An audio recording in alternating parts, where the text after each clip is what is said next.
ఒక ఆయన ఎప్పుడూ కూడా ఎవరైనా పెద్దలు ఏదైనా భవిష్యద్వాణి చెప్తే ఒప్పుకునేవాడు కాదు. ఓ రోజున ఊళ్ళోకి వచ్చాడు భవిష్యద్వాణి చెప్పి ఆయన. అందరూ వెళ్ళి చెప్పించుకుంటున్నారు. ఈయన ఎవరి మాట నమ్మడండి అన్నారు. ఆయన అన్నాడు, ఆ భవిష్యద్వాణి చెప్పి ఆయన, రేపు మిట్ట మధ్యాహ్నం 12 గంటలకి నువ్వు పాయసం తింటావు అన్నాడు. వీడు అన్నాడు కాబట్టి అది అబద్ధం అవ్వాలని ఆయన ఊరు విడిచిపెట్టి అరణ్యంలోకి వెళ్ళిపోయాడు. ఇప్పుడు ఎలా తింటాను నేను పాయసం? ఈయన వెళ్ళి ఓ చెట్టు కింద కూర్చున్నాడు. 11:30 అయింది. అటుగా వెడుతున్న బాటసారులందరూ మూటలు విప్పుకుని అన్నాలు తిందామని కూర్చున్నారు. కూర్చునేసరికి 11:12 అయింది. ఇంకా వాళ్ళు నోట్లో ముద్ద పెట్టుకుందాం అనుకుంటున్నారు.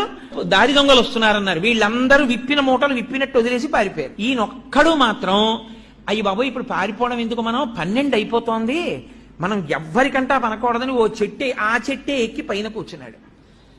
దొంగలు వచ్చారు. 5 నిమిషాలు తక్కువ 12 అయింది.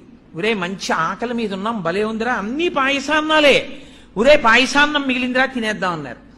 ఒరే ఆగండి ఆగండి, వాళ్ళు అన్నీ పట్టుకెళ్ళిన వాళ్ళు పాయసాన్నాలు ఎందుకు వదిలేశారా? మన్ని మట్టు పెట్టడానికి ఇందులో విషం కలిపి ఉంటారు, ఇక్కడ ఎవడైనా ఉన్నాడేమో చూడండి, ముందు వాడికి పెట్టి చూద్దాం అన్నారు.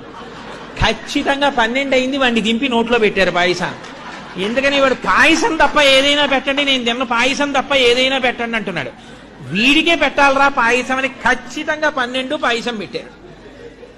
కాబట్టి కర్మవశమున భవమృతి కారణములు, చేసుకున్న వాడికి చేసుకున్నంత మహదేవా.